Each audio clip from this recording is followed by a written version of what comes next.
Welcome to the Wine Zone. I'm Konrad Ejbich and this is Pro&Kon. My guest today is Alessandro Meniconi.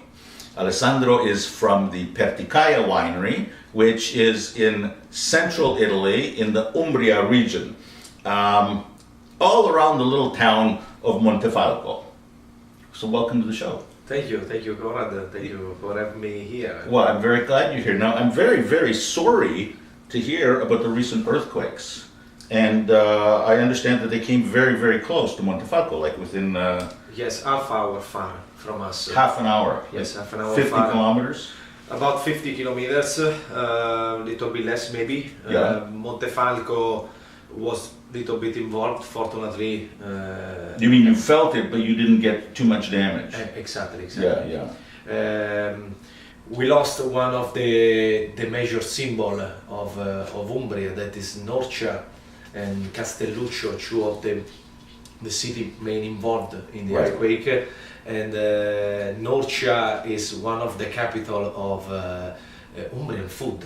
Well, yes, of course. All the norcini dishes, the pasta norcina. Is it like porcini? Porcini from Norcini? It's similar, but comes from Norcia, and the cathedral of San Benedict fell down, unfortunately. Yeah. But we will rebuild. We will rebuild it. You guys always do. You have been for centuries. But Montefalco itself, and the beautiful little town with the tower in the middle is still safe. Yes, it's still safe. That's great. Now, let's talk a little bit about wine. The growers of Montefalco have a secret that they would like the world to know. Your tiny hillside is ground zero for a once famous and historic grape that was nearly forgotten, right? And that is Sagrantino. So Sagrantino is the grape, yes, and Montefalco is the town. So you get Montefalco Sagrantino is Sagrantino from the town, around the town of Montefalco. So tell me about Sagrantino. Well, of course, now the name of the wine is Montefalco Sagrantino. The idea of the producer was to focus first of all in the region, Yes. but continues to respecting the grape, that is Sagrantino. Yes. It's a grape that is in our wine region from at least 500 years. Right, although for the first, let's call it 450 of those years, it was really made into a sweet wine and used sacramentally or exactly, for special, So the special name, occasions. Yeah, the name Sagrantino, in effect, reminds for something sacro, for a sacrament, because in the past was used mostly for religious tradition. Sacramentino, Sagrantino. Yes, Okay, sorry. With the time, the sound of the words can change, and Right. people start to mistake, and the finish, the result is Sagrantino. Right. So go ahead. Just to continue regarding the Passito version, because exactly the original version was sweet, but like the Sagrantino, almost of the big Italian wines in the beginning was sweet, because the sugar was the one of the few ingredients to preserve the wine, you know. And plus it was hard to get sugar around. I mean, sugar wasn't a very common product. Exactly. So anything that gave sugar meant energy. Correct. And it was good for humans. Correct. And so if you consider that maybe only 50 years ago everything changed. So 50 years ago Sagrantino was only sweet. If I talk with my grandmom and I say a bottle of Sagrantino, she can understand only sweet version. Yes, you can drink a whole bottle because it's sweet. You get so it's okay. But now for everybody, when we talk about Sagrantino, we talk about the dry version, and is that the version that is famous everywhere. Yes, you still make Passito, but it's a very small percentage of your production. Exactly. As a dessert wine. Yes, we continue to make it, of course, because it's part of our tradition, part of our culture. It's something that has to exist continuous, you know, because this was the traditional version. Of course, make a bottle of Passito is incredible. It's an incredible job. If you imagine that from, to give you an idea, 100 kilos of grape, you can obtain maximum 15 liters of wine. Okay, Right. everything is lost. All Right, the water. 15 liters, as compared with the dry version where you can get 65 Yes, liters of about, wine, yes, right? yes, 60, 65 liters. Yeah. So if you consider the cost of production, not only in terms of wine from the grapes, but of selection of the grape in the vineyards, because you have to choose the best grape, The healthiest grapes, yes, the yes. healthiest grape, the mostly open grape, not close, Okay. to reduce the risk of humidity, because this grape has to age in the cellar before the fermentation for at least 60 days, so a couple of months. Because you're air in drying, some like a Exactly. passimento. Exactly, appassimento. And so we obtain this grape very concentrated. So the sugar in the beginning and in the finish of the aging is exactly the same. Right. But we lose the water. You and lose we- the water yeah, and we lose concentrate the- everything and else. Concentrate everything else, and other effect, magical effect, happens in the grape. So when we vinify it, the result is a very, very special Right. wine. Special wine. But right now, you can't get Sagrantino Passito here in Canada. It's very, very difficult. Yes, it's but very you can get a lot of the Montefalco Sagrantino, the dry one. So I want Yes. to talk a little more about the dry one. Well- And the grape itself, it only grows around Montefalco. There are a couple of other places, but really the only place that features Sagrantino is the Montefalco region. Consider that there are only in this moment 650 hectares in all the world. In all the world of Sagrantino. So that is in our area. That is about 25 kilometers big only. Square, so, yeah. yes, Or square. circular, whatever. So it's a micro Right. area. The Sagrantino is considered yet very elite wine, because it's you can produce, vinify and put in bottle Sagrantino only in that part of the world. So I see, and I see. this to continues to protect the grape, because I always say it is for us it's very important to understand that it's not the producer that decided to grow the Sagrantino, Right, but the grape maybe grew- it's the grape that The decided grape was to there be grown. before you were there, right? Yes, so Totally. if after thousands of years of Yeah. story of traveling of this grape around Yeah. the world, from Greece to all the Italy, it finished there in Umbria, and that part of the chose world, that and place. chose that place Yeah. because maybe Montefalco region is the best place to grow the Sagrantino in the world, for the microclimate, for the terroir, for the soil, for the exposition, for the food. Yeah. too. Well, let's talk about two things. One is food. Is like you must also have regional specialties, food that goes particularly well with Yes, Montefalco yes. Sagrantino. But this- what is that? Yeah, this is something that happens in all the Italy, no? So if you go maybe in Tuscany, you find some food that is perfect for the kind of wine. The same it's in Veneto, in Piedmont, no? And Oh, it's so something good. that Sorry. that It's so it's- good. it's something that grows together. So Yes. food and wine grows together Yes. during the year. Of course, Umbria is a region very rich in very tasty and food. Yes. So everything is like cheese, tomato cheese, Right. meat, pork, wild boar, truffle, a lot Is- of truffle. Isn't Umbria like the center for the Canina cow? Is that not the area there? Well, You have you specialties find like you find something regarding the canina Yeah. beef, but we are more focused in wild meat. So Excellent. wild boar, Excellent. Wild a lot meat. of pork, Right. lamb, sheep. Right. So this, because it's such concentration, because the grape is so dark, that it really goes with rich dishes, Exactly. right? It'll really accompany Exactly, beautiful, but- full, rich, hearty dishes. Yes, it's very important to image the pairing of the Sagrantino, considering also the aging of the wine. Right. You're getting my next question here, right, about aging. because- How well does it age? Forever. Yeah. Forever, Konrad. So actually, everybody say you can keep the bottle for 50 years, but nobody tested a bottle 50 years old. This Yeah. is the reason. But considering how is the wine now we have the opportunity to start to try some Sagrantino 15, 20, 25 years old. That for us it's enough for our appellation. For the appellation. For the appellation, yes. Right, but for Perticaia is a young winery. Yes, it's a young How old wine. is it? We started 2004, I think? We started in 2000. 2000. And we started to use our own grape in 2003. 2000, so we right, are okay. completely to the market since 2006 because the Sagrantino need a minimum of aging of 3 years for the regulation. Okay. So after this period of aging, and one of these 3 years must be in wood, we can start to sell the Sagrantino. Consider that the Sagrantino is one of the DOCG Italian wine. DOCG, that's Yes, right. so the Denominazione d'origine controllata e garantita. Exactly.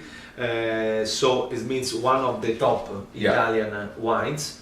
The Sagrantino, before to become a Sagrantino DOCG, has to pass an exam, panel check, Tasting panel, chemistry, so on. everything. And then you can start to call it Sagrantino only after this aging. So now we have the opportunity to try our first few vintages, and of course the wine is phenomenal. Now, Right, you're keeping back vintages. yes, You're keeping back. we keep some bottles. 10 bottles? Yes. 100 bottles? No, 1,000 bottles? We have few bottles left. Yes, honestly, for each vintage is few hundred bottles left. And from this year we started to re-put in the market. To re-release. It's not just you're keeping for posterity, exactly. for... We're starting to release a Sagrantino special 10 years old. Excellent. So from the 2006 vintage now in few markets is available, and it's more an educative way Right. to try to explain to the people that the Sagrantino is a wine that you can age and keep in bottle. Right, and to help you age the wine, Yes. you buy a bunch of Montefalco Sagrantino, but also buy some Montefalco Rosso to drink now. Yes. Okay, because Montefalco Rosso is your second wine, or it's another common wine made locally, Yes. and it includes 15%, Sagrantino. Yeah, now until last vintage is minimum 10, maximum 15%. Oh, okay, maximum 15. And then other grapes include Sangiovese. Minimum, yes. Okay, occasionally Merlot, and I tasted one recently with Cabernet Sauvignon. Exactly, it's true. It's true. Yeah. It depends.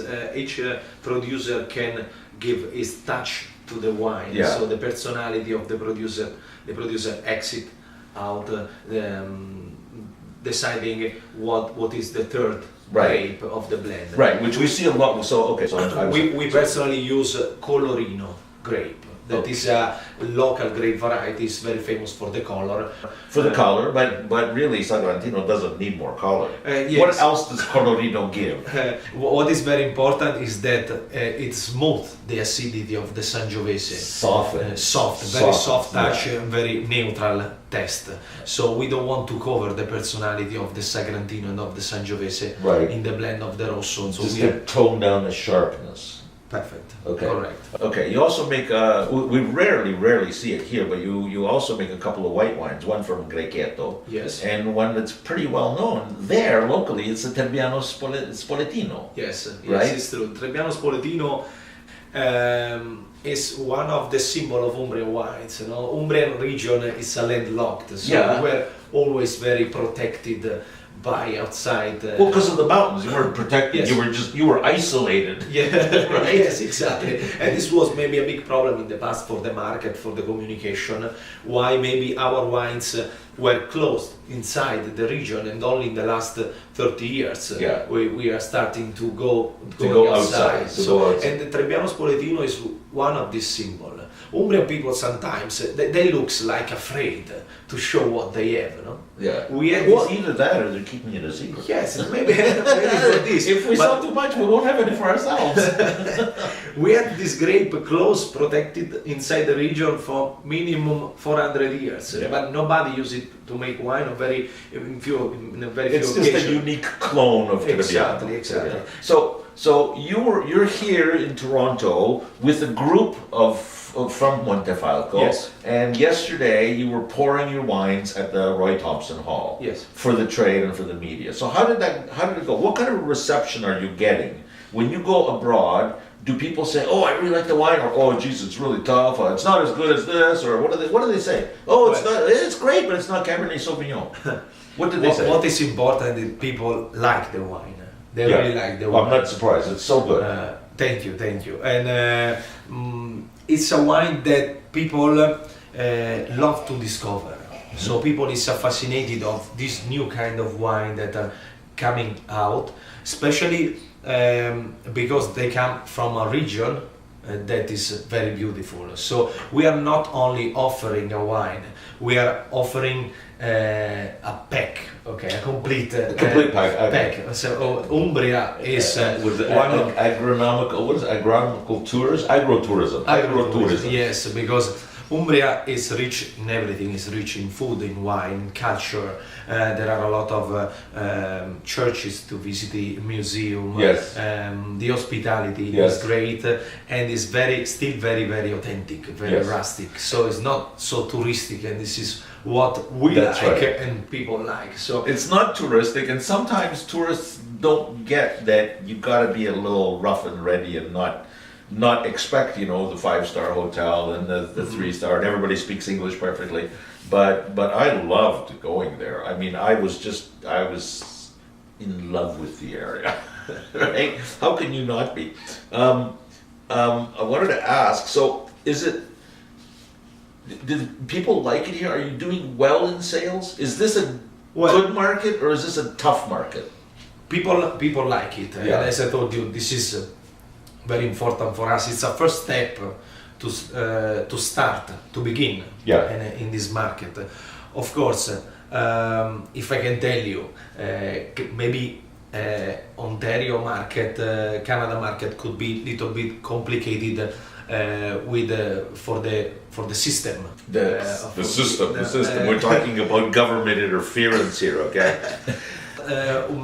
What we like is the hospitality, the possibility that our agent, but a lot of people give us to start to introduce it to people that really want to discover this kind of wine with private order, with the restaurant, with people that really want to focus in share with people this kind of wine. So of course it's a beginning. If I think how it was the Sagrantino 15-20 years ago, I was born in the town, and the town is growing, but also the knowledge of Sagrantino is growing. Maybe 15 years ago only the operator know the Sagrantino. Now finally people when they see Sagrantino, they have Sagrantino maybe, or I was in Umbria, I know the region, they start to know the wine. A lot of restaurants now start to have in the wine list a bottle of Sagrantino, and for us it's a very big satisfaction because it's we are of course investing a lot in the market because we believe in the market, we believe in people. Well, you know what, you've got a wine that has a great story. It has great quality, and I think the price is reasonable. Now, this is going to be in the $30 to $40 range. This is about between 45 and okay, $50. 45. And the Montefalco Rosso is in the $15 to $20 range. Yes, about $20. Yes. So quality-wise, this is very competitive price-wise with wines of a similar quality. Exactly. But what you have is a unique flavor and a unique style, and for people who really love wine, who genuinely love wine and who love flavors, I think you've got an amazing product. Our slogan, Konrad, is Sagrantino is different, and difference is opportunity. So if you want to try, if you want to make a new experience, the Sagrantino maybe could be the perfect wine to try something new. I'll drink to that. And it's very difficult to compare with other varieties, to be honest.